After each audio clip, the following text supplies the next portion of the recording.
itu berfirmanlah Tuhan, urapan roh-Mu kiranya turun atas kami, bahkan di tengah-tengah pemberitaan firman-Mu. Urapi hamba-Mu juga secara pribadi, layakkan dan pakailah hidup ini menjadi saluran berkat di tengah-tengah umat Tuhan. Di dalam nama Tuhan Yesus kami sudah berdoa, kami mengucapkan syukur, dan kami sambut firman Tuhan dengan sukacita. Haleluya, amin. Puji Tuhan, saya persilahkan kembali duduk. Sekaliannya sidang jemaat yang dikasihi Tuhan. Puji nama Tuhan, salam sejahtera bagi kita sekaliannya sidang jemaat. Salam, salam persekutuan kita Philadelphia. Puji Tuhan, kalau oleh karena kasih dan kemurahan Tuhan, kita boleh ada sebagaimana kita ada pada hari ini. Di kesempatan ini kita boleh datang beribadah, menikmati hadirat Tuhan di tengah-tengah pujian pengagungan yang sudah kita persembahkan. Kiranya hati kita juga tetap terbuka kepada firman Allah, kepada pengajarannya yang selalu diberikan kepada kita, saudaraku, ya, di setiap ibadah-ibadah kita, secara khusus dalam ibadah pendalaman Alkitab. Ya, dan dalam ibadah pendalaman Alkitab, Tuhan memberikan kepada kita firman-Nya, saudaraku, dari pelajaran kita dari kitab Wahyu. Kita melihat ada banyak hal rahasia-rahasia Allah yang dinyatakan dan dibukakan bagi kita umatnya, gerejanya, melalui kitab Wahyu, saudaraku, ya, di mana Tuhan menyatakan pribadinya dalam kemuliaannya dan juga mengoreksi gerejanya, serta memberikan solusi bagaimana gereja Tuhan itu berkemenangan, serta memperlihatkan juga standar sorga itu, yaitu kekudusan Tuhan dalam kemuliaannya, sehingga umatnya juga penuh dengan penyembahan kepada Tuhan. Saudara yang terkasih, gereja yang tidak masuk dalam standarnya Tuhan ataupun standar sorga itu, kita sudah melihat dalam Wahyu pasal yang ke-6 bagaimana penghukuman-penghukuman Tuhan itu dinyatakan melalui pembukaan meterai-meterai. Ya, saudara yang terkasih, ya, penghukuman melalui meterai, saya sudah menerangkan bahwasanya itu adalah penghukuman-penghukuman yang juga masih dalam bentuk peringatan. Tuhan masih memberikan kesempatan-kesempatan bagi umatnya yang mau bertobat untuk diperbaiki ataupun dipulihkan. Maka dalam Wahyu pasal yang ke-7 ada, ya saudaraku, umat Tuhan yang dimeteraikan, ya, 144.000 dari bangsa Israel, dari 12 suku Israel yang dimeteraikan, dan juga ada banyak, ya, dari segala suku kaum bangsa juga yang mendapat kemurahan-kemurahan Tuhan. Lalu berlanjut kepada pasal yang ke-8, yaitu pembukaan meterai yang ke-7, dan dilanjutkan dengan peniupan sangkakala. Peniupan sangkakala yang adalah penghukuman-penghukuman Tuhan, saudaraku, di mana Tuhan memerangi musuh-musuhnya. Baik sangkakala yang pertama, kedua, ketiga, keempat, 5 sampai kepada yang ke-6 kita sudah perhatikan. Tetapi sebelum peniupan sangkakala yang ke-7, kita melihat kitab Wahyu pasal yang ke-10 dengan pasal yang ke-11, dari ayat 1 sampai ayatnya yang ke-14, seperti ada jedanya kita lihat di sana. Iya, saudaraku, nanti berlanjut Wahyu 11 ayat 15 dan seterusnya, baru nanti peniupan sangkakala yang ke-7. Ya, kita sudah memperhatikan kitab Wahyu pasal yang ke-10, yaitu kitab yang terbuka. Ya, kitab yang terbuka. Ya, Wahyu pasal 10 ini, ya, saudaraku, kita melihat 3 bagian yang sangat penting.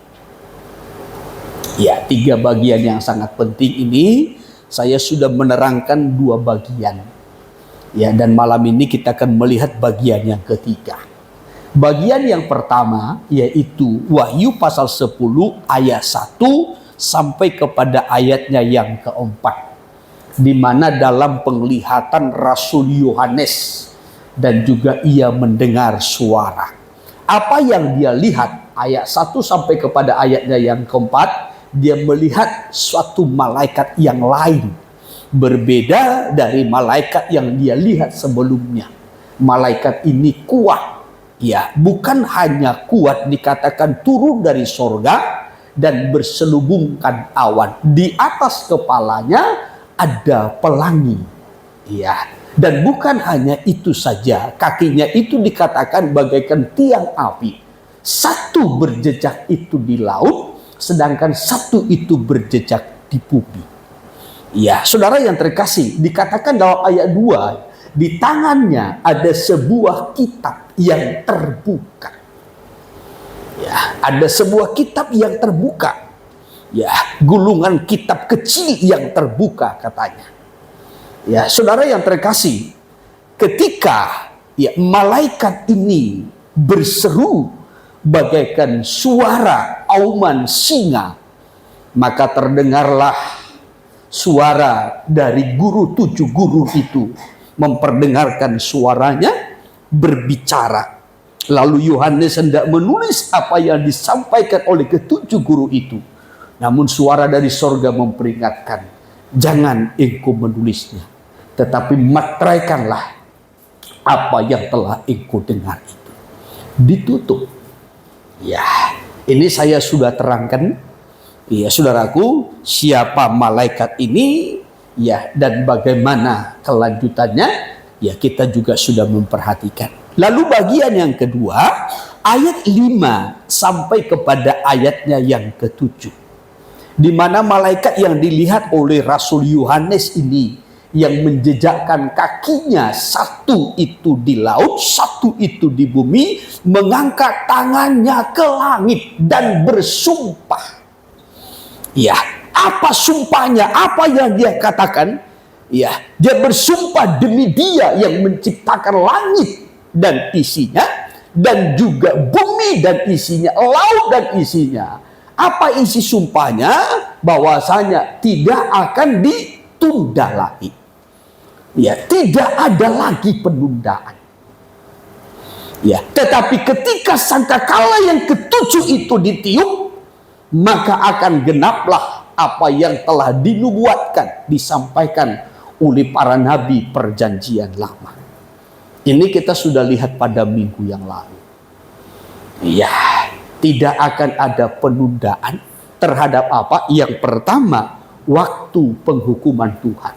Baru yang kedua, tidak ada penundaan lagi terhadap peniupan sangkakala yang ke-7 itu. Ya, ini saya sudah terangkan pada minggu yang lalu. Namun pada malam ini kita akan melihat bagian yang ketiganya, yaitu ayatnya yang ke-8 sampai kepada ayat yang ke-11. Iya, di mana dikatakan di sini ayat 8 dibacakan. Demikian firman Tuhan, Ya. 10 ayat yang ke-8. Ya. Dan suara yang telah kudengar dari langit itu berkata pula kepadaku, katanya, Ya, terus. pergilah, ambillah gulungan kitab yang terbuka di tangan malaikat Terus. yang berdiri di atas laut dan di atas bumi itu. Ya, terus. Lalu aku pergi kepada malaikat itu dan meminta kepadanya supaya ia memberikan gulungan kitab itu kepadaku. Katanya kepadaku, ambillah dan makanlah dia. Ya. Ia akan membuat perutmu terasa pahit, Terus. tetapi di dalam mulutmu ia akan terasa manis seperti madu. Ya, terus. Lalu aku mengambil kitab itu dari tangan malaikat itu dan Ya. memakannya. Di dalam mulutku ia terasa manis seperti madu. Terus. Tetapi sesudah aku memakannya, perutku menjadi pahit rasanya. Ya, ayat 11, maka ia berkata kepadaku, Ya. engkau harus bernubuat lagi kepada banyak bangsa dan kaum dan bahasa dan raja. ya, nah puji Tuhan, saudaraku. Mari kita perhatikan ya ayat demi ayat, dan kita perhatikan dengan teliti supaya kita betul-betul dapat mengerti, memahami dengan baik ya apa yang menjadi maknanya dan apa rahasia yang disingkapkan bagi kita, supaya kita juga mengerti, mempersiapkan diri sehingga kita luput ya dari segala malapetaka yang akan terjadi ataupun ketika sangkakala yang ke-7 itu ditiup. Nah, dalam penglihatan kelanjutan dari Rasul Yohanes ini dikatakan dalam ayatnya yang ke-8, ya, Dan suara yang telah kudengar dari langit itu berkata pula kepadaku, katanya, pergilah, ambillah gulungan kitab yang terbuka di tangan malaikat yang berdiri di atas laut dan di atas bumi itu. Kepada Yohanes diperintahkan supaya Yohanes mengambil gulungan kitab yang terbuka yang di tangan malaikat itu. Ya, lalu Yohanes hendak mengambilnya. Ayat 9. Ayat 9, lalu aku pergi kepada malaikat itu dan meminta kepadanya. Yohanes meminta. Apa yang diminta? Gulungan kitab yang terbuka. Ya, kitab yang terbuka. Ini diminta. Ya, supaya ia memberikan gulungan kitab itu kepadaku. Katanya kepadaku, ambillah dan makanlah dia. Ia akan membuat perutmu terasa pahit, tetapi di dalam mulutmu ia akan terasa manis seperti madu. Iya, kalau secara jasmani tentu hal yang ganjil ya. Kalau sebuah kitab yang terbuka ya, dimakan. Ya, contohnya kalau saya suruh saudara makan kitab ini kan kitab ini sedang terbuka begini. Kalau saya suruh saudara makan kitab ini kan hal yang ganjil. Ya aneh rasanya. Ya saudara mungkin juga akan berpikir, ini Pak Gembala gimana? Ya, kok kitab begitu dimakan begitu? Ya, saudara yang terkasih, tentu ini perlu kita mengerti dengan baik. Apa yang dimaksudkan dengan kitab yang terbuka ini, lalu disuruh diambil dan dimakan oleh Rasul Yohanes, dan membuat perutnya terasa pahit, tetapi ketika di mulut ia terasa manis seperti madu. Ayat 10, ya, lalu aku mengambil kitab itu dari tangan malaikat itu dan memakannya. Ini makan pun. Jadi dalam penglihatan Rasul Yohanes itu, ia mengambil ya gulungan kitab itu yang diberikan oleh malaikat, lalu ia mengambil dan memakannya. Memang betul-betul dia makan dalam penglihatan itu. Ya, di dalam mulutku ia terasa manis seperti madu, tetapi sesudah aku memakannya, perutku menjadi pahit rasanya. Ketika dia memakannya, di mulut itu manis. Ya, di mulut manis. Tetapi setelah masuk ke dalam perut, ketika ia mulai dicerna, ini mulai pahit. Ya. Ketika dia memakannya, ketika dia menikmatinya, manis. Tetapi ketika sudah mulai dicerna, pahit. Karena kalau sudah masuk ke dalam perut, itu akan dicerna. Iya, saudara. Ketika masuk dalam perut, ketika sudah mulai dicerna, baru mulai terasa pahit. Setelah Rasul Yohanes menikmatinya, maka kembali ia mendengar suara dalam ayat 11. Ayat 11, maka ia berkata kepadaku, engkau harus bernubuat lagi kepada banyak bangsa. Apa perintahnya kemudian? Yohanes harus bernubuat. Ya, perhatikan. Yohanes bernubuat kepada banyak bangsa dan kaum dan bahasa serta raja. Ya, kepada banyak bangsa, kaum, bahasa, dan raja. Ya, ini bagian yang ketiga dari Wahyu pasal 10 ini. Ya, jadi dalam penglihatan Rasul Yohanes, ia disuruh untuk meminta gulungan kitab yang terbuka itu dari tangan malaikat. Ya, lalu ia pergi memintanya dan diberi serta diberikan pesan, makanlah. Ini akan terasa manis di mulutmu, tetapi pahit di perut. Setelah memakannya, menikmatinya, maka Yohanes disuruh bernubuat kepada segala bangsa, kaum, bahasa, dan raja. Pengalaman yang dialami oleh Rasul Yohanes ini mirip dengan apa yang dialami oleh Nabi Yehezkiel. Nabi Yehezkiel juga mengalami pengalaman yang sama. dalam suatu penglihatan Nabi Yesekiel, dan dia juga mendengar suara. Kepadanya dikatakan, makan gulungan kitab ini. Ya, Yesekiel juga disuruh memakan. Lalu dia memakannya. Sebelum memakannya, Yesekiel melihat kitab itu ditulis sebelah dalam dan sebelah luar. Ada nyanyian, ada keluh kesah, ada ratapan, ada celaka. Ya. Lalu Yesekiel memakannya dan manis seperti madu. Dalam Yesekiel pasal yang kedua, dari ayat yang ke-8 sampai kepada pasal 3. Hanya bedanya, ya, setelah Yesekiel memakannya, Yesekiel disuruh bernubuat, tetapi khusus kepada orang Israel.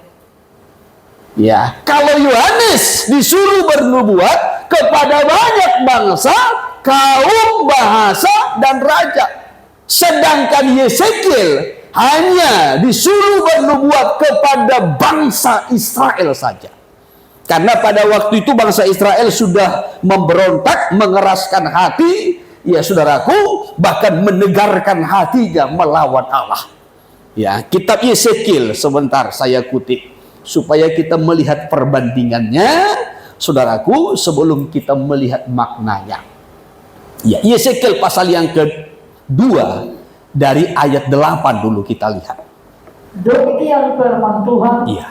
Dan engkau anak manusia, dengarlah apa yang kufirmankan kepadamu. Iya. Janganlah memberontak seperti kaum pemberontak ini. Iya.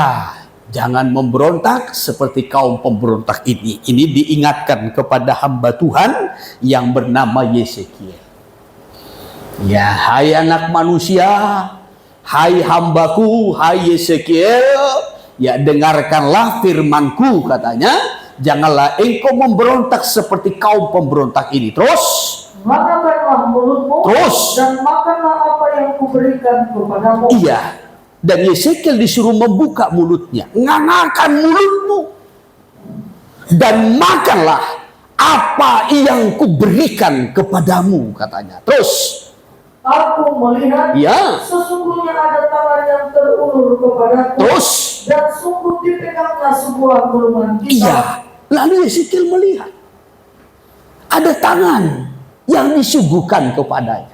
Di tangan itu ada sebuah kitab, ada gulungan kitab, katanya. Terus, lalu dibentangkannya di hadapanku. lalu kitab itu dibentangkan sebelum dimakan oleh Yesekiel. Terus, gulungan kitab itu ditulis timbal balik. Terus, dan di sana tertulis, perhatikan, di sana tertulis nyanyian ratapan, keluh kesah, dan rintihan.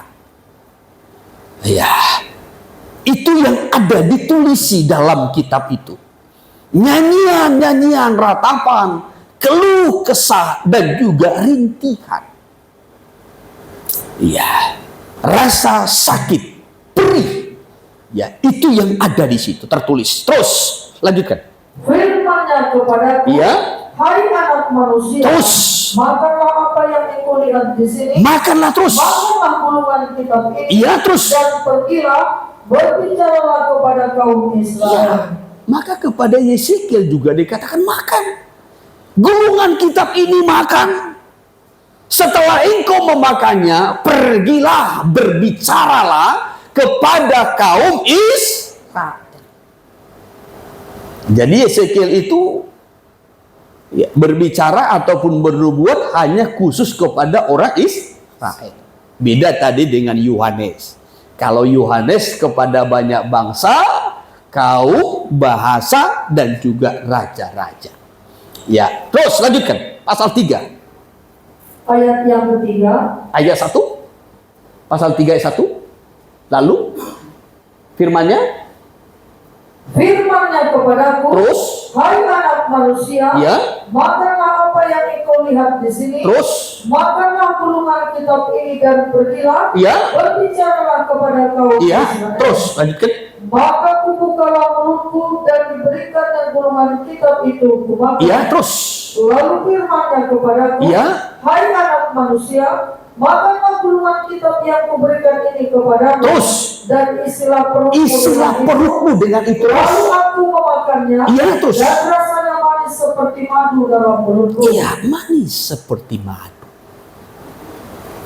Iya.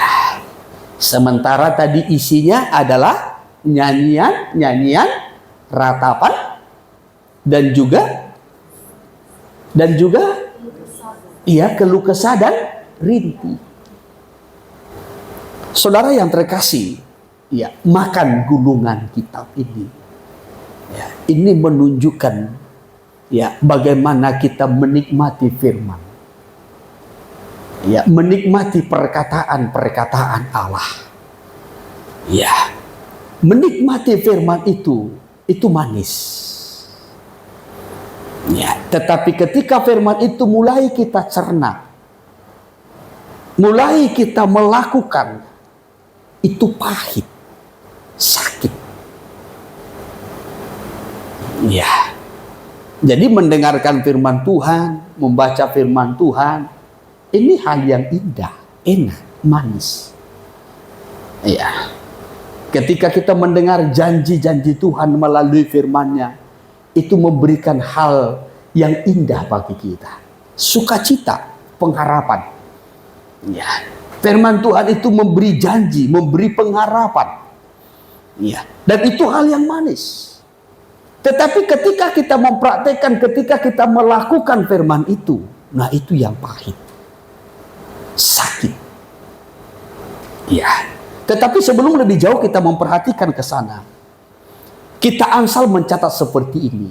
Dalam Amsal 24 ayat 13 sampai kepada ayat 14. Madu itu baik untuk tubuh ini, seperti hikmat baik untuk jiwa. Ya, sekali lagi, madu yang manis itu baik untuk tubuh, seperti hikmat yang lahir dari firman, dari perkataan Allah, itu baik bagi jiwa, menyegarkan, menyukakan, menyenangkan jiwa. Amsal 24 ayat 13 dulu. Demikian, Ya. anakku, makanlah madu, Ya. sebab itu baik. Terus. Dan tetesan madu manis untuk langit-langit mulutmu. Ya, anakku, makanlah madu sebab itu baik. Ya, baik bagi tubuh. Ya. Bahkan dikatakan, dan tetesan madu manis untuk langit-langit mulutmu. Terus ayat 14. Ketahuilah, Ya. demikian hikmat untuk jiwamu. Demikian juga lah hikmat untuk jiwamu. Ya. Jadi hikmat yang lahir dari firman Allah. Hikmat lahir dari firman Allah toh? Amin.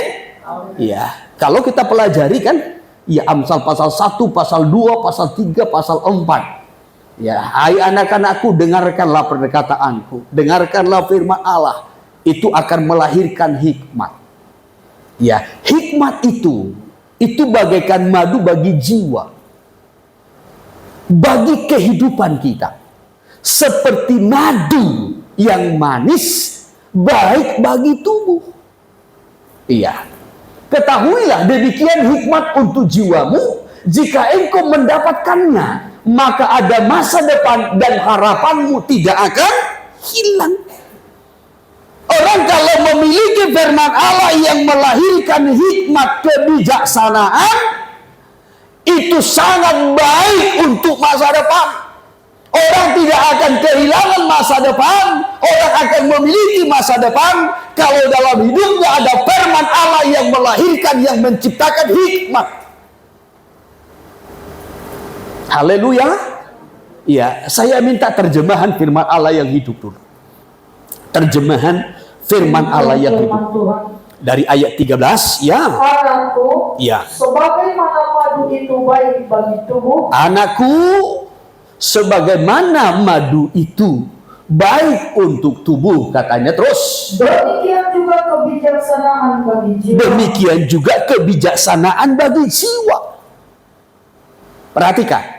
Tadi kepada Yeskiel, maupun juga kepada Rasul Yohanes dikatakan, makan gulungan kitab ini, makan firman ini, ya, nikmati.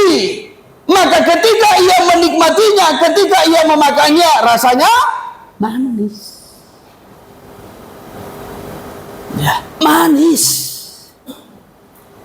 Ya. Kita Amsal ini menyatakan, ya, madu yang manis itu baik bagi tubuh. Seperti itulah juga hikmat yang lahir dari firman Allah baik bagi jiwa kita, untuk hidup kita. Sekali lagi dulu ayat 13. Anakku, ya, sebagaimana madu itu baik bagi tubuh, terus, demikian juga kebijaksanaan bagi jiwa. ya, demikian juga kebijaksanaan itu baik bagi jiwa. Terus, jika engkau menyukai kebijaksanaan, terus ada harapan bagimu. Engkau mempunyai masa depan yang gemilang. Ya, engkau punya masa depan yang gemilang. Ya, sekarang pertanyaannya, adakah kita suka, senang, rindu, haus dengan kebijaksanaan itu, dengan hikmat itu yang lahir dari firman? Ya, orang kalau firman yang menjadi kesukaannya, ya, akan ada masa depan untuk hidup.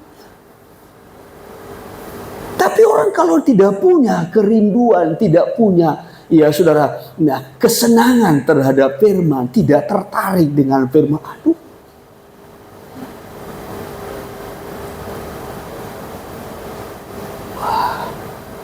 Sama seperti apa yang dilihat oleh Yeremia.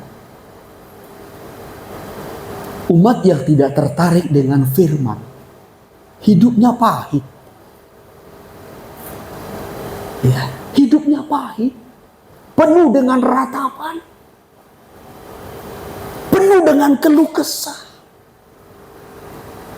Ya, nanti kita akan melihat, saudaraku. Ya, saya mau menyampaikan dulu tentang manisnya madu ini. Haleluya. Ya, manisnya madu. Ya, jadi kalau Tuhan memberikan, ya, wahyu, ya, hikmat, firman, ini manis ketika kita menikmatinya. Ya, memang nanti ketika kita mempraktekkan itu pahit, memang sakit bagi tubuh, apalagi bagi orang yang tidak mau bertobat. Ya, justru celaka. Ya. Tetapi kita lihat dulu Amsal pasal 24 ayat 13 sampai kepada ayat 14 ini. Jika engkau menyukai kebijaksanaan ataupun hikmat ataupun firman, ada harapan bagimu. Ya, ada harapan. Ya, karena firman itu menjadi jawaban. Firman itu menjadi pegangan. Ya. Dan dilanjutkan, engkau mempunyai masa depan yang gemilang. Bukan masa depan yang suram, bukan masa depan yang rusak, bukan masa depan yang hancur, tapi engkau punya masa depan yang gemilang. Ya. Maka dimulai dari kecintaan dulu terhadap firman. Atau kita lihat dulu dalam terjemahan bahasa sehari-hari dulu, dari ayat 13, dari terjemahan bahasa sehari-hari, ya. Anakku, makanlah madu, sebab itu baik. Ya, terus. Sebagaimana madu dari sarang lebah, Ya, manis untuk dimakan. Terus. Begitu pula hikmat baik untuk jiwa. Begitu pula hikmat baik untuk jiwamu. Jika engkau bijaksana, ya, cerahlah masa depan. Ya, jika engkau bijaksana, cerahlah masa depan. Kenapa orang suram masa depannya? Karena nggak bijak. Ya. Firman itu membuat kita bijak. Ya. Tetapi firman itu harus dimakan, dinikmati. Ya. Bukan hanya dinikmati, bukan hanya dimakan, saudaraku, tetapi juga dicerna. Ya, kan sampai masuk ke perut. Kalau hanya dimakan, dinikmati, setelah itu dimuntahkan, maka firman itu tidak mengubah apapun. Tetapi kalau firman itu dimakan, dinikmati, setelah itu dicerna. Setelah dicerna baru dia menjadi daging.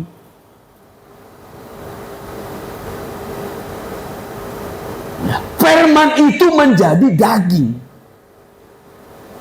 Ya. Menyatu dengan kita, berdiam dalam kita. Dan itu akan mengubah. Ya. Jadi tidak hanya dimakan di mulut, tidak dicerna. Saudara pernah memakan sesuatu di mulut tapi dibuang? Pernah. Ya, dikunyah, dilumat. Ya, setelah itu dibuang. Ya, itu tidak membawa pengaruh ke tubuh.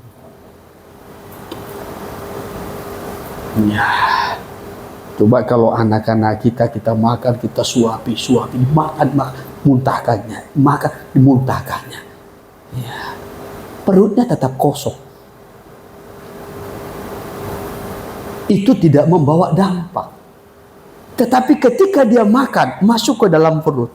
Ketika masuk ke dalam perut, dicerna. Ketika dicerna, menjadi daging, menjadi tubuh. Ya, itu akan membuat dia kenyang. Itu akan membuat dia kuat. Dia akan membuat dia bergairah, bersemangat. Akan membuat tubuhnya makin besar, makin gemuk, makin sehat. Firman pun begitu. Iya. Jadi firman itu tidak hanya di mulut saja dimakan, dinikmati, tapi harus sampai masuk ke perut, dicerna. Ya, seringkali orang menikmati firman hanya sampai di mulut saja. Tidak sampai dicerna.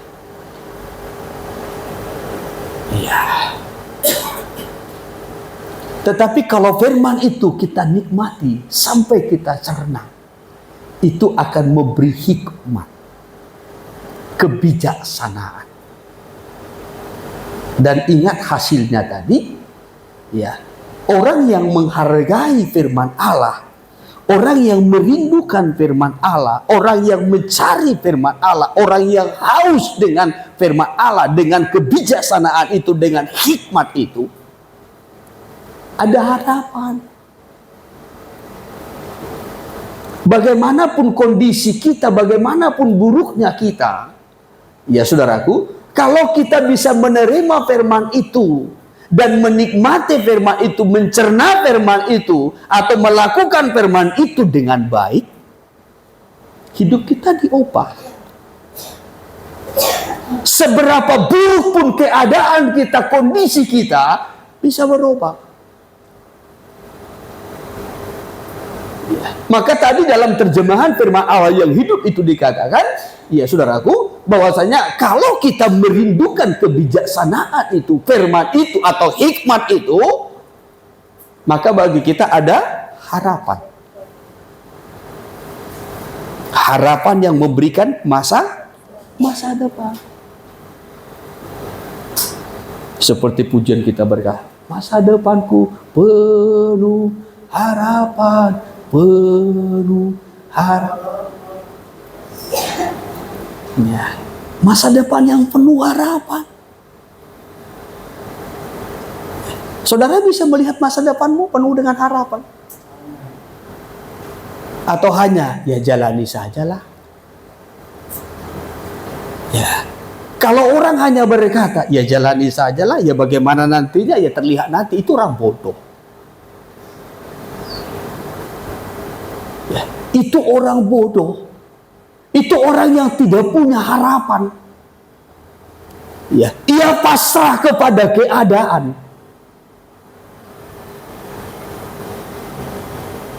Ya. Tapi kalau orang bijaksana, ia bisa melihat masa depannya. Ya, ia bisa melihat hidupnya tahap demi tahap dan sampai kemana puncaknya. Ya.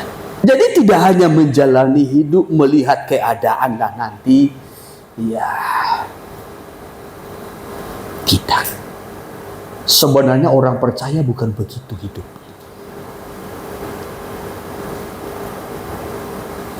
Maka Tuhan memberikan firman ya, supaya kita betul-betul dapat melihat masa depan kita, yaitu masa depan yang penuh dengan harapan. Ya. Oleh sebab itu, sekali lagi saudaraku, kepada Yesekiel maupun juga kepada Rasul Yohanes, ketika diberikan gulungan kitab itu, firman itu, ya, dikatakan makanlah. Ketika dimakan di mulut, itu manis.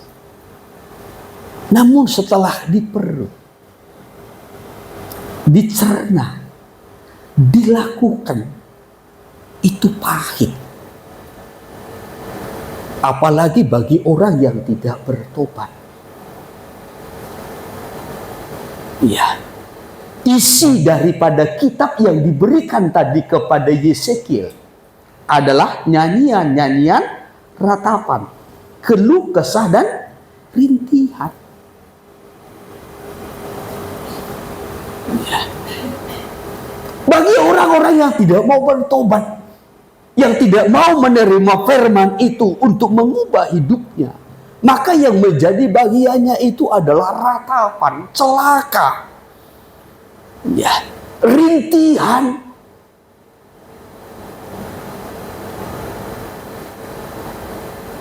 Maka sebelum baik Yesekiel maupun Yohanes sebelum bernubuat, sebelum menyampaikan firman itu, ya, kepada Yesekiel maupun juga kepada Yohanes itu dikatakan makan dulu,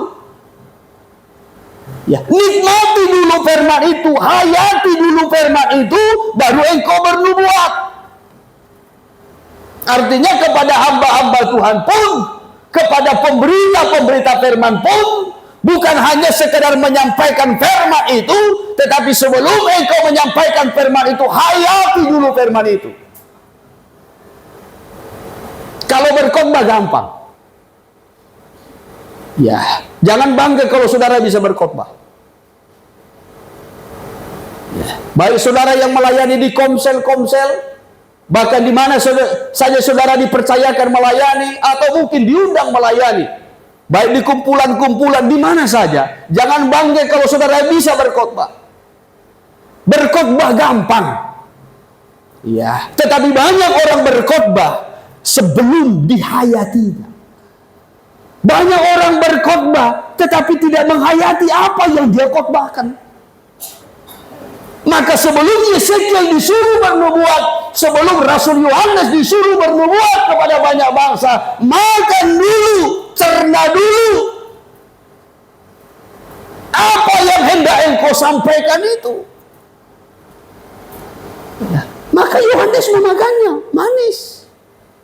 Tetapi setelah sampai di perutnya, setelah dia cerna, pahit.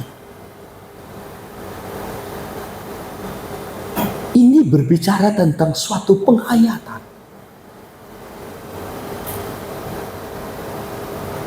Salah satu hamba Tuhan yang paling menghayati apa yang dia beritakan adalah Nabi Yeremia.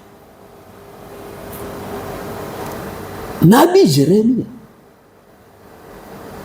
Maka ketika dia berkhotbah, ketika dia menyampaikan firman kepada bangsa ini, kepada umat Tuhan, oh itu betul-betul dari penghayatan. Dalam Yeremia pasal 2 ayat 19 dikatakan begini, karena kesalahanmu lah hai Israel, hai umat Tuhan, sehingga engkau mengalami yang pahit ini. Engkau mengalami yang susah, engkau mengalami pergumulan. Ya, coba dari Yeremia pasal 2 ayat 19 dulu.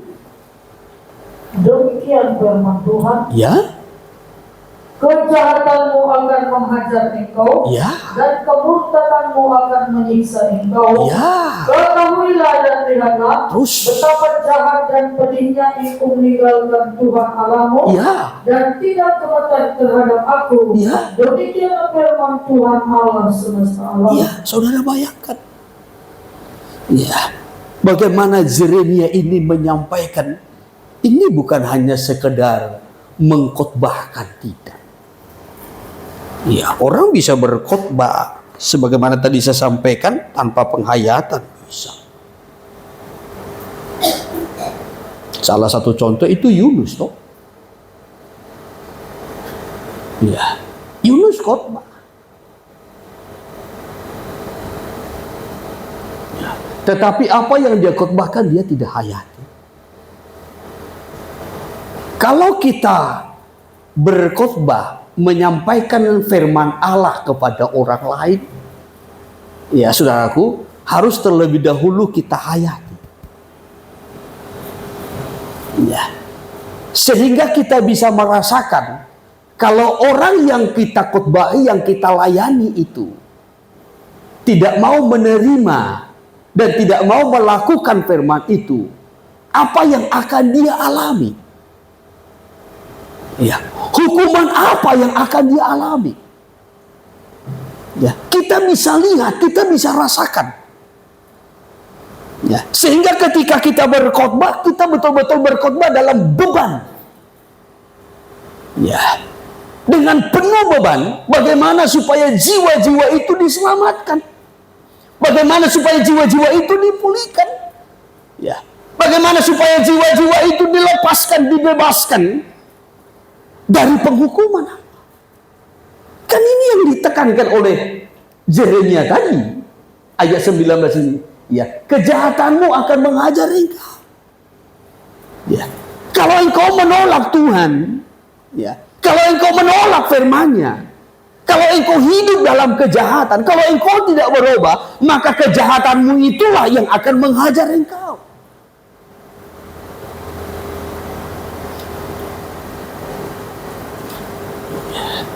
Yeremia menyampaikan ini dari penghayatan, dan kemurtadanmu akan menyiksa engkau.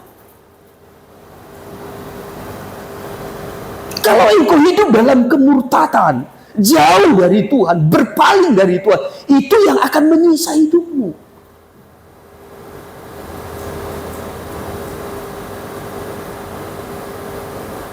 Wah, ini Yeremia sampaikan ini dengan suatu penghayatan. Hanya saya nggak sempat kutip keseluruhan ayat-ayatnya.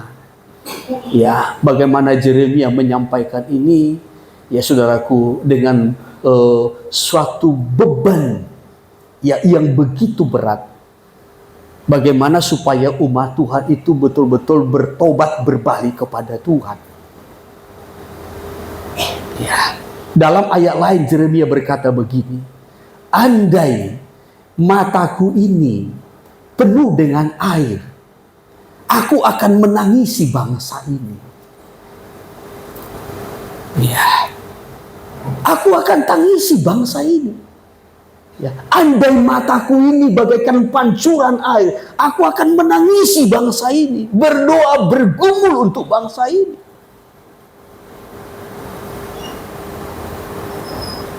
Ya, jadi Yeremia tidak hanya sekedar ya menyampaikan khotbah begitu saja, tidak.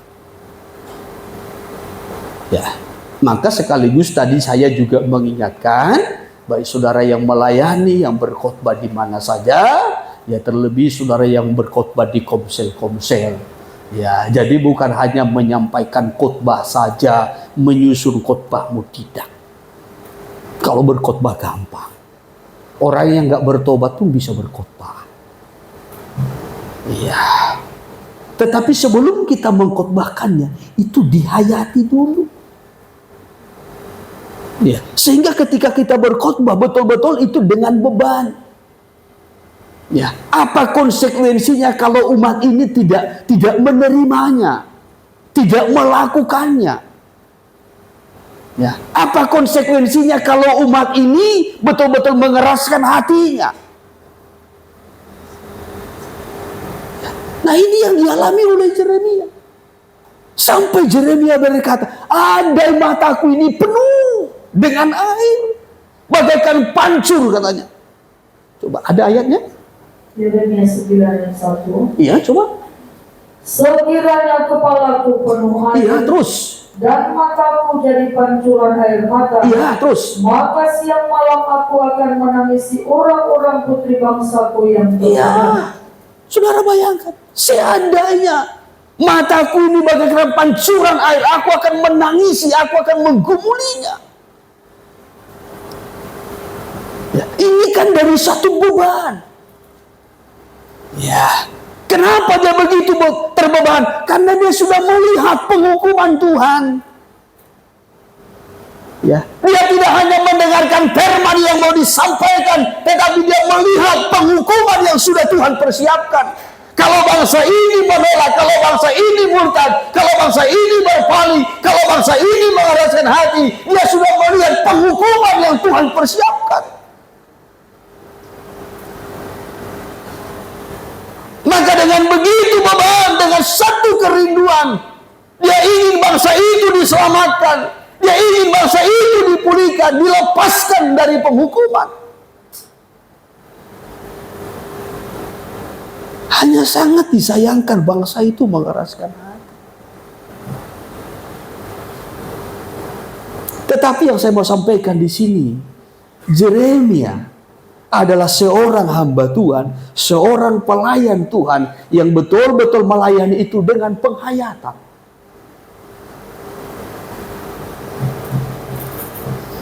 Ia tidak hanya mendengarkan firman lalu disampaikan, tidak.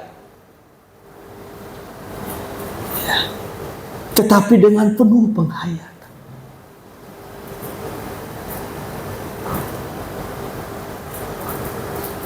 Hal yang sama dalam perjanjian baru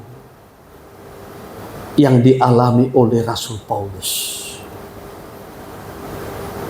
Rasul Paulus juga punya pengalaman yang sama.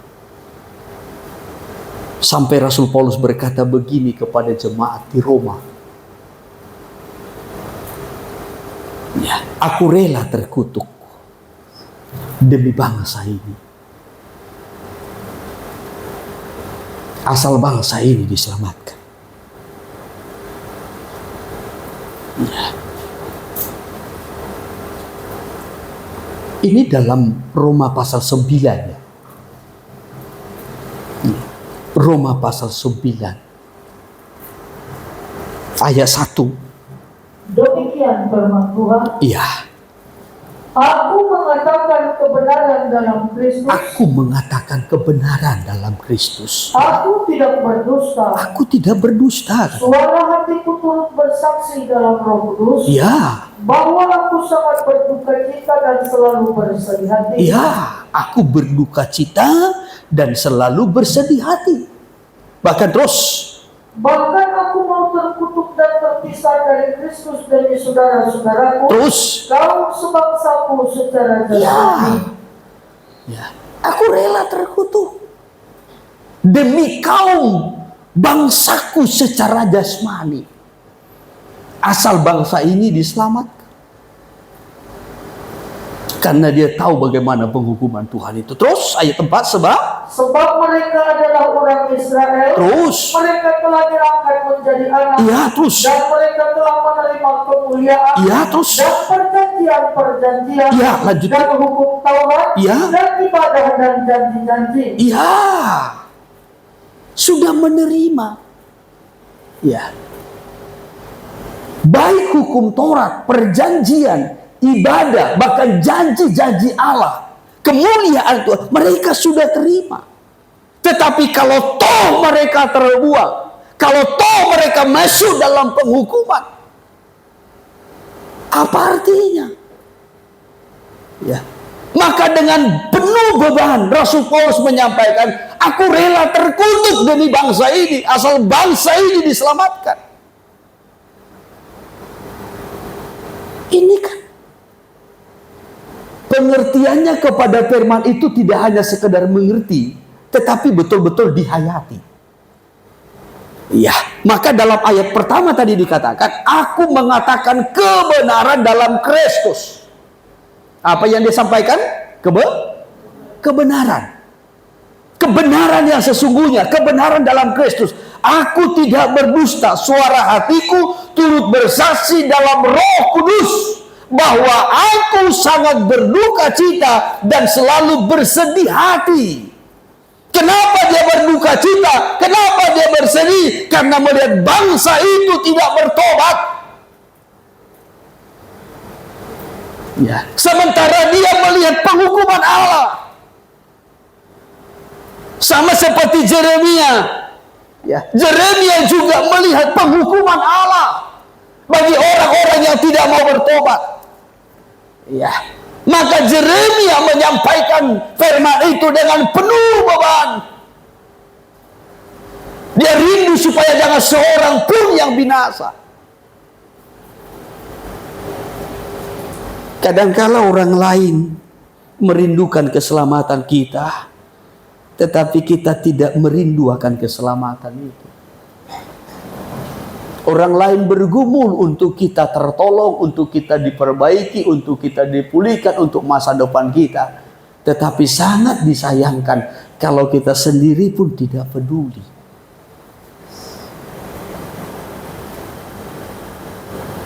Ya. Saudara bayangkan betapa perihnya hati Yeremia melihat kondisi bangsa itu, umat itu. Sampai ia bergumul, bagaimana supaya bangsa itu diselamatkan. Ya, ia berkata kepada bangsa itu, kamu susah karena kesalahanmu, kamu menderita karena pemberontakanmu. Tuhan gak pernah salah. Ya, kamu susah karena kamu sendiri. Kamu berpaling dari Tuhan. Kamu gak sungguh-sungguh mencari Tuhan. Justru kamu meninggalkan Tuhan, berpaling dari Tuhan. Sehingga kamu mengalami kesusahan, kamu mengalami rintihan, kamu mengalami ratapan, kamu mengalami celaka, kamu mengalami banyak duka. Paulus pun menyampaikan itu kepada umat Tuhan yang ada di Roma.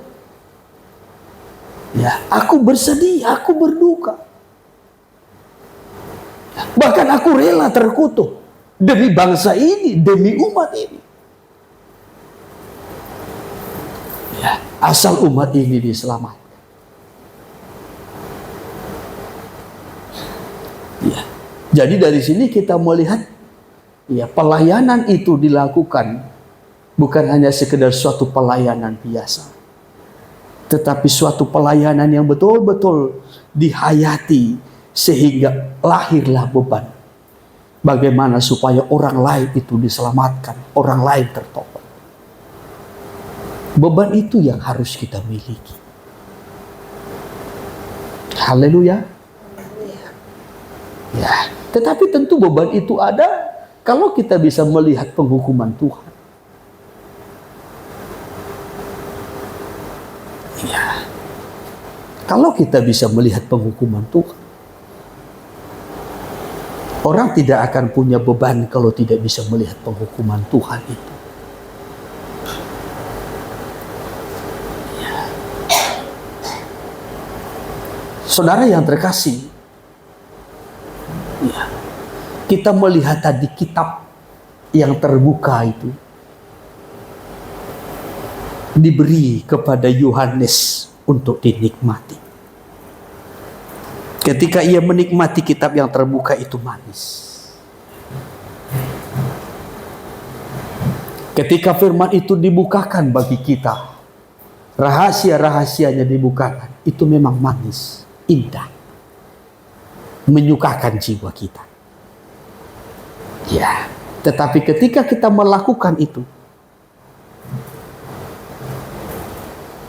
itu hal yang pahit, sakit, pergumulan. Apalagi bagi orang-orang yang tidak mau bertobat. Ya, karena di dalamnya ada nyanyian ratapan, rintihan dan kesusahan-kesusahan yang akan dialami. Kita bersyukur kalau Tuhan memberikan kita kitab yang terbuka. Amin. Ya, sehingga kita bisa melihat penghukuman-penghukuman Tuhan ya yang akan dinyatakan. Ya, sehingga bagi kita yang mengerti, kita berusaha menyelamatkan diri untuk luput dari penghukuman itu. Tetapi sangat disayangkan kalau kitab itu tertutup.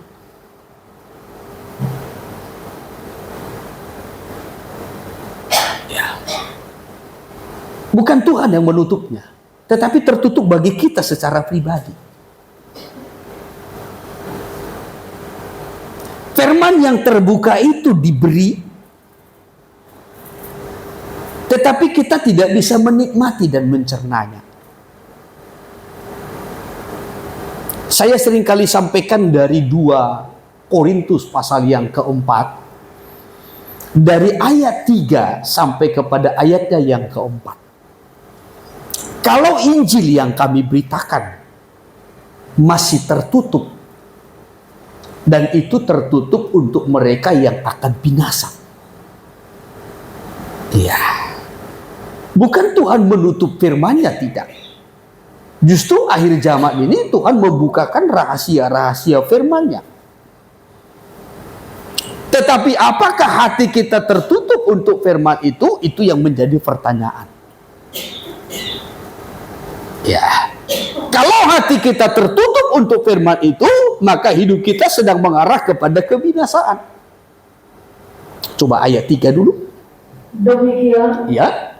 jika Injil yang kami beritakan masih tertutup juga, Masih tertutup juga. Terus, maka ia tertutup untuk mereka yang akan binasa. maka ia tertutup untuk mereka yang akan binasa. Dari ayat ini perhatikan. Apakah kitab itu, apakah Injil itu, apakah firman itu tidak diberitakan? Diberitakan. Ya. Diberitakan. Tetapi ada hati-hati yang tertutup. Sehingga tidak melihat kemuliaan Allah itu. Ya. Tidak melihat kebesaran Allah.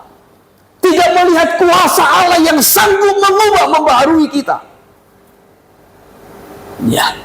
Tidak melihat kemuliaan Allah ya, yang disediakan bagi setiap orang percaya. Tidak melihat rencana Tuhan, tidak melihat masa depan yang Tuhan persiapkan. Tetapi tertutup. Bagaikan ada selubung yang menutup. Ya. Nah, kalau tertutup, dan itu tertutup katanya bagi mereka yang akan binasa. Kenapa tertutup? Kan itu pertanyaannya. Jawabannya ayat 4. Yaitu orang-orang yang tidak percaya, Terus, yang pikirannya telah dibutakan oleh ilah zaman ini. yang pikirannya, ini hati-hati dengan pikiran. Pikirannya dibutakan oleh ilah zaman. Ya, ini sekali lagi hati-hati dengan pikiran. Pikiran itu yang dibutakan, yang ditutupi. Ya, mungkin mata jasmani kita masih melek, tetapi mata rohaninya tertutup. Mungkin telinga kita masih terbuka, bisa mendengar, tetapi telinga rohaninya tertutup. Ya. Pikirannya dibutakan oleh ilah zaman ini. Roh-roh dunia. Nah, ini yang sangat bahaya sekali. Ya. Sehingga Sehingga mereka tidak melihat cahaya Injil tentang kemuliaan Kristus Terus, yang adalah gambaran Allah. ya, sehingga tidak melihat kemuliaan itu. Perkara-perkara rohani itu, perkara-perkara sorgawi itu tidak bisa di.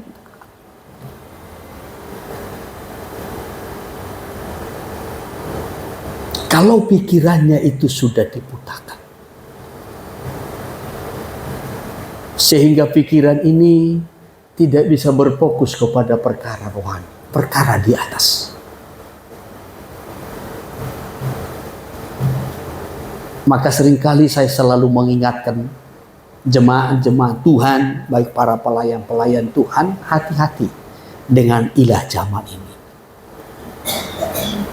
Jangan sampai kita rusak, dihancurkan oleh ilah zaman ini. Ya, sehingga kita tidak bisa lagi melihat hal-hal yang rohani. Tidak bisa melihat perkara-perkara rohani, perkara surgawi. Ya, tidak bisa lagi merasakan suasana hadirat Allah, suasana kehadiran Tuhan.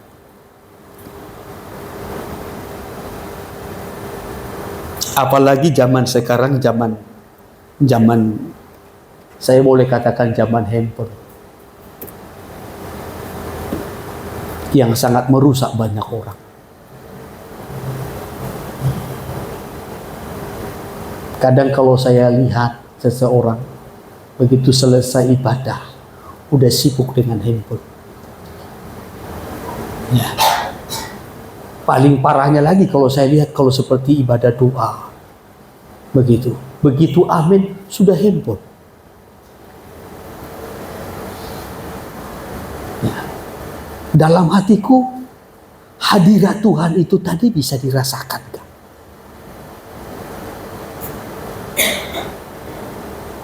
Ya. Seperti orang penting betul. Ya. Saya di handphone saya ini mungkin ada sekitar 30 grup. Grup ya, bukan pribadi. Ya, masih grup ya. Ada sekitar 30 grup. Ya. Sebenarnya setiap saat bisa dikatakan hampir ya sekali 2 detik ada yang masuk begitu. Ya, tetapi saya harus belajar menguasai diri. Ya, kadang mau 1 hari pun gak saya buka WA. Apalagi kalau sibuk di bangunan bertukar. Bisa 1 hari gak saya lihat. Tergeletak saja begitu di meja depan itu. Ya.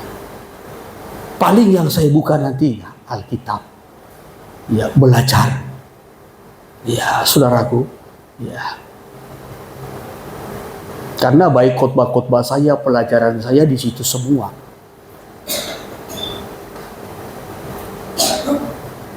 Ya, maka di mana-mana pun, ya saya mudah bukanya.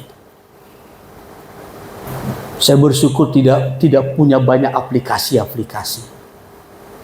Tetapi tentu untuk memiliki hati dan komitmen yang seperti itu kan tidak gampang.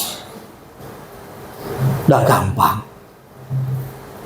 Ya, harus rela mencerna kitab yang pahit itu. Ya, karena secara daging kan ingin tahu kan? Ya, karena tingkat kepo manusia itu kan tinggi.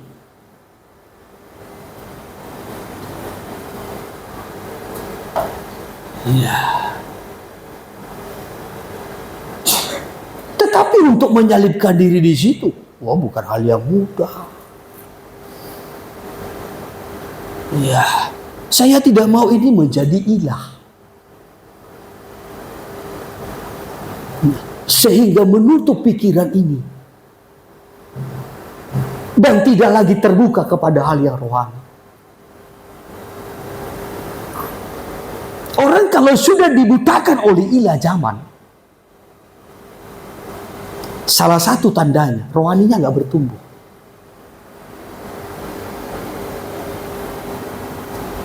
Ya. Jangankan pelayanannya, rohaninya tidak bertumbuh.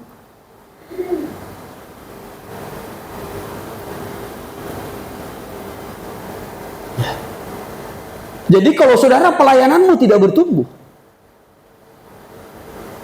cepat-cepatlah bertobat. Apalagi kalau rohani kita nggak tumbuh. Tahun lalu dengan tahun ini sama saja.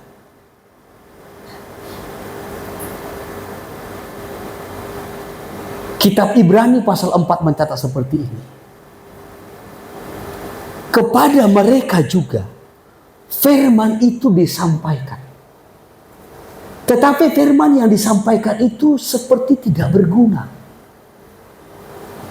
Dan itu terbukti imannya tidak bertumbuh. Itu tandanya. Ibrani 4 ayat 1. Demikian firman Tuhan. Ya. Sebab itu baiklah kita waspada. Baiklah kita waspada. Amin. Baiklah kita waspada. Terus. Supaya jangan ada seorang di antara kamu yang dianggap ketinggalan. Terus. Sekalipun janji akan masuk ke dalam perhentiannya masih berlaku. Saya tanya saudara, apakah pintu sorga sampai sekarang masih terbuka? Bagi orang percaya, amin. Pintu sorga masih terbuka. Pintu anugerah masih terbuka. Masih terbuka. Iya. Tetapi persoalannya terus. Karena kepada kita diberitakan juga kabar kesukaan sama seperti kepada kita pun juga diberitakan kabar kesukaan itu. Injil itu. Ya, berita kesukaan, berita keselamatan, Injil yang menyelamatkan itu diberitakan juga kepada kita, sama seperti kepada mereka. Ya, sama seperti kepada bangsa Israel, sama seperti kepada gereja mula-mula, kepada kita pun juga diberitakan. Tetapi terus, tetapi firman pemberitaan itu tidak berguna bagi mereka. Ya, terus. Karena tidak bertumbuh bersama-sama oleh iman. Ya. Dengan mereka yang mendengarnya. Ya. Ya. Sama-sama mendengar. Ya. Tetapi persoalannya, firman itu tertutup. Kenapa tertutup? Karena dibutakan oleh ilah zaman. Ya, sehingga sekalipun mendengar, imannya nggak tumbuh, rohaninya nggak berkembang, pelayanannya tidak meningkat. Bukan tidak mendengar. Ya. Kita boleh mengoreksi kehidupan rohani kita pribadi, lapas pribadi. Bertumbuh dah. Ya. Saudara rohaninya tumbuh dah. Kecintaan kita pada Tuhan tumbuh dah. Beban kita terhadap keselamatan jiwa-jiwa tumbuh dah. Ya. Keeratan kita dengan Tuhan bertambah dah. Hubungan kita dulu dengan Tuhan. Baru kita periksa pelayanan kita. Pelayanan kita berkembang. Atau biasa-biasa saja. Ibadah kita berkembang. Semangat kita tambah. Atau biasa-biasa saja. Ya. Jadi jangan sampai kita nanti menganggap ya, bahwasanya kita rohani. Ya, kita masuk dalam kerajaan itu, padahal tidak masuk. Ya. Maka dalam ayat 3 ini, orang yang beriman, orang yang tumbuh imannya itu, orang yang berkembang imannya akan masuk ke hari perhentian. Apa hari perhentian itu? Kerajaan 1000 tahun damai. Saya sudah jelaskan pada minggu yang lalu. Ya, kerajaan 1000 tahun damai. Tapi orang yang tidak bertumbuh imannya tidak akan masuk. Ayat 3. Sebab kita yang beriman akan masuk ke tempat perhentian seperti yang ia katakan. Nah, kita yang beriman Ya, saudaraku, setelah kepada kita diberitakan berita Injil itu, kabar kesukaan itu, maka iman kita tumbuh, kehidupan rohani kita meningkat, pelayanan kita makin berkembang. Maka diberikan jaminan kepada kita, diberikan jaminan untuk masuk ke tempat perhentian, sabat. Ya, sabat yang kita nantikan itu adalah perhentian penuh, yaitu kerajaan 1000 tahun damai. Perhentian penuh yang dimaksudkan di situ bukan berhenti dari pekerjaan.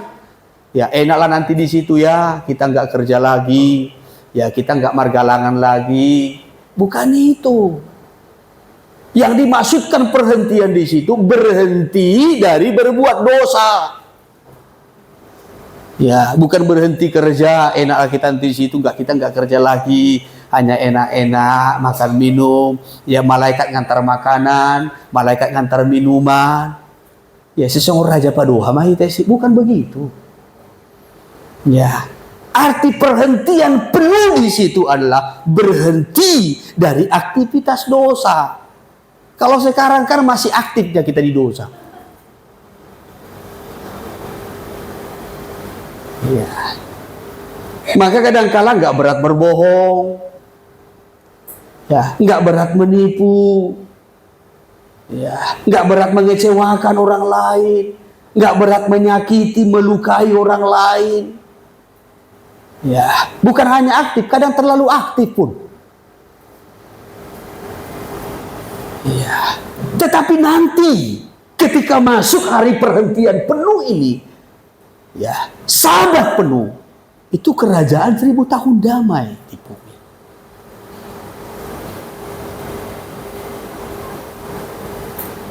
Tapi siapa yang masuk ke sana? Yang imannya itu tumbuh tadi sampai sempurna. Tapi kalau imannya tidak tumbuh sekalipun mendengarkan firman mereka sehingga aku bersumpah dalam mukamu, iya, mereka akan masuk ke tempat perhentian. Terus sekalipun pekerjaannya sudah selesai sejak dunia dijadikan. Ya, mereka takkan masuk, kata Tuhan. Ya, sekalipun Tuhan sudah menyelesaikan pekerjaannya, Yesus sudah menyelesaikan misinya di bumi ini. Dia sudah rela mati, tersalib demi dosa manusia. Tetapi kalau toh manusia itu juga tidak bertumbuh imannya, tidak berkembang kehidupan rohaninya, tidak meningkat pelayanannya, Tuhan berkata mereka takkan masuk. Kenapa tidak berkembang? Sekali lagi, bukan tidak mendengar firman, bukan tidak dibukakan rahasia-rahasianya, tetapi ada selubung yang menutupi. Ilah zaman. Maka tadi dikatakan di awal, supaya kita waspada, berhati-hati, berjaga-jaga. Jangan sampai kita dibutakan oleh ilah zaman. Haleluya. Iya, saudara yang terkasih, ketika kita dibutakan oleh ilah zaman, tidak ada pertobatan. Penghukuman Tuhan itu pahit. Andai kita dapat melihat penghukuman Tuhan itu,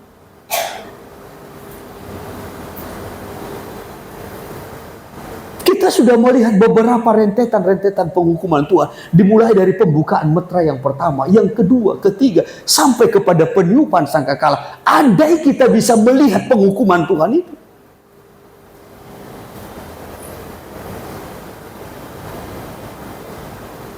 saudara yang terkasih, kita akan banyak merenungkan kemurahan Tuhan, kesempatan yang Tuhan beri.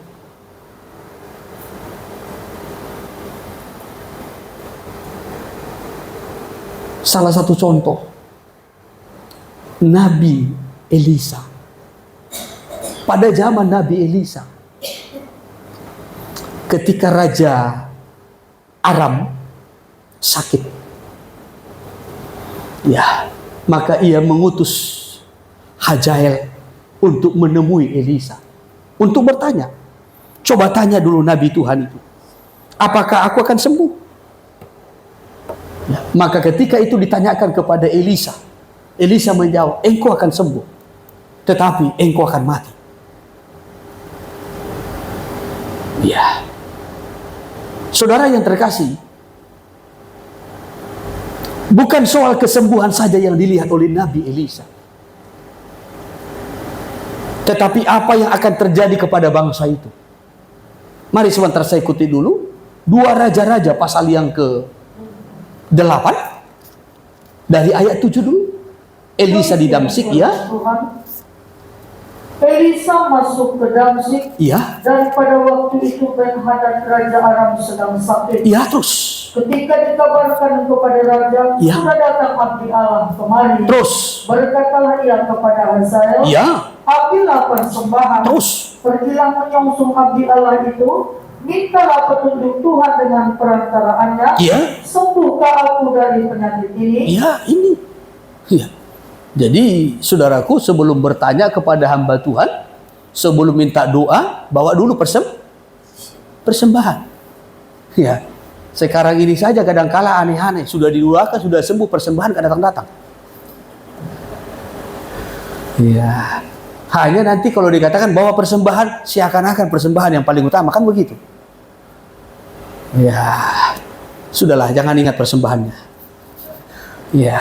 Saudara yang terkasih, ya, kita melihat, ya, ketika Ben-Hadad ini Raja Aram mengetahui Elisa ada di Damsyik, maka dia menyuruh Hazael, bawa persembahan, tanyakan apakah aku akan sembuh dari penyakitku.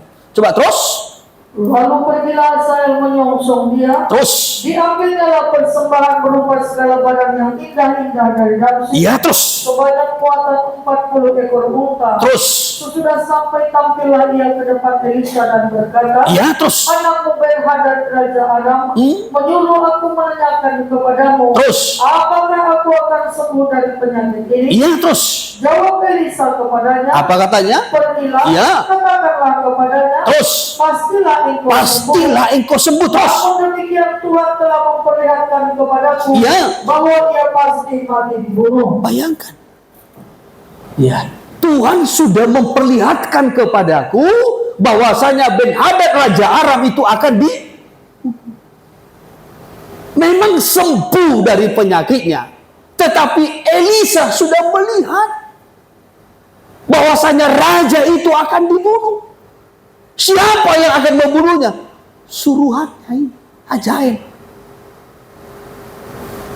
Orang yang dipercayakannya justru akan mengkhianatinya.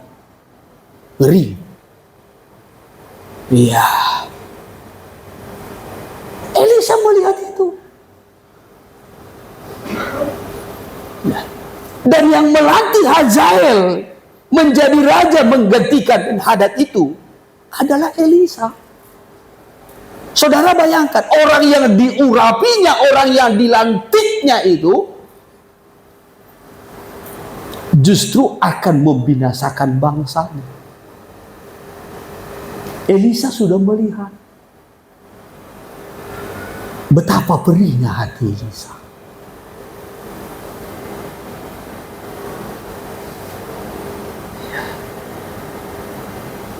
Maka tadi saya sampaikan, kalau kita bisa melihat penghukuman yang akan menimpa, hati itu perih. Ya. Tapi coba kita lanjutkan dulu. Ya.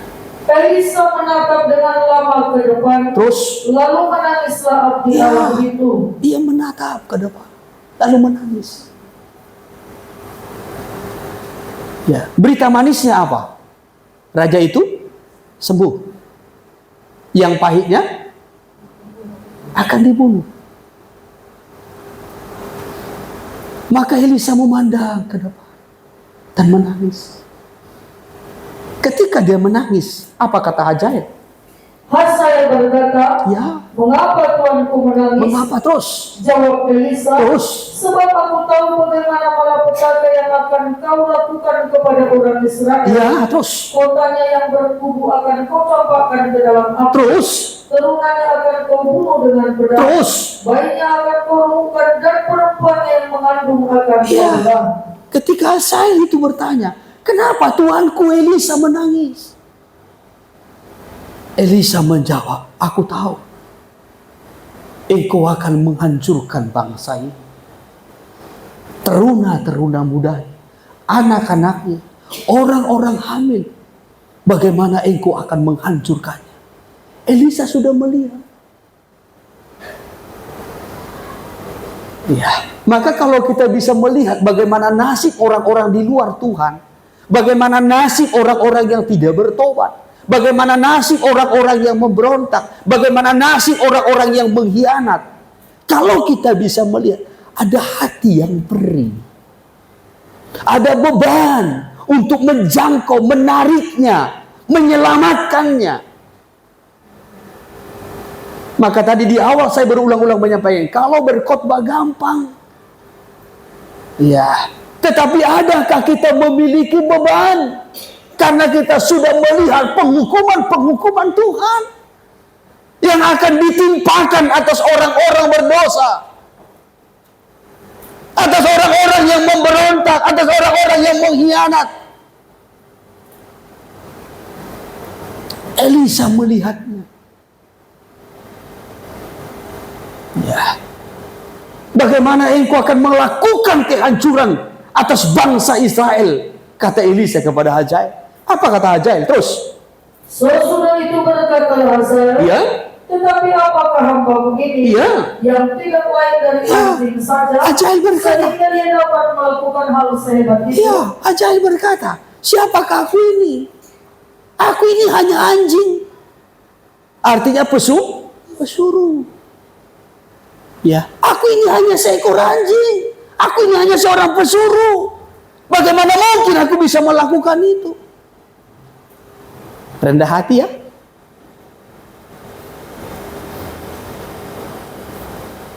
Ya, rendah hati toh. Aku ini hanya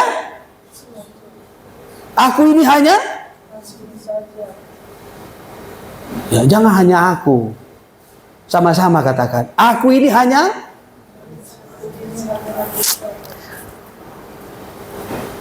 ya, anjingnya diarahkan ke saya. Ya, saudara tidak berkata aku hanya. Ya. Harusnya kita sama-sama berkata, aku ini hanya anjing saja. Ini perkataan Hazael rendah hati nih. Tetapi kalau kita lanjutkan terus. Jawab Elisa, Ya. Tuhan telah memperlihatkan kepadaku Terus. bahwa engkau akan menjadi raja atas Ya, Tuhan sudah perlihatkan.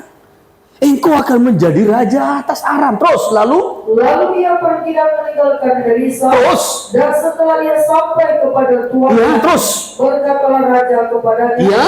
apakah dikatakan Elisa kepadamu? Terus. Jawabnya, Ya. ia berkata kepadaku bahwa pastilah engkau sembuh. Pastilah engkau sembuh raja. Ya, terus.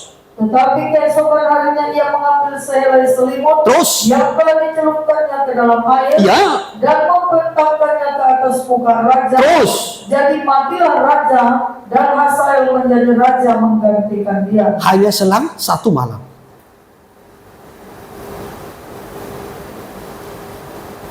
Hanya selang satu malam. Saudara bayangkan. Ya. Tapi Nabi Elisa sudah melihat. Maka ketika dia melihat kondisi itu, dia menatap ke depan, menangis dengan hati yang karena dia melihat bagaimana bangsanya akan dihukum, bagaimana orang-orang muda akan rusak, hancur, anak-anak pun akan binasa.